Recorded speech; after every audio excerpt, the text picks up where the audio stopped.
મંત્ર જો હું ક્યાંક બાર ગમલો જાઉં ને હે ને આખો તો તારે તોફાન કરવાનું નહીં, એ તારી મમ્મીનું ધ્યાન રાખવાનું, બરાબર?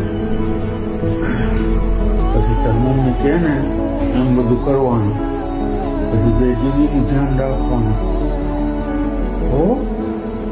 અને પપ્પા ન આવે ને તો પપ્પા કરવાનું નહીં હો.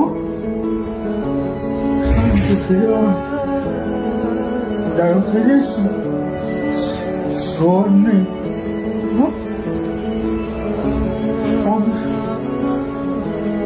હું તારું તું મને યાદ કરીશ ને એટલે હું તારી આગળ આવીશ હો. હું તારું ધ્યાન રાખીશ.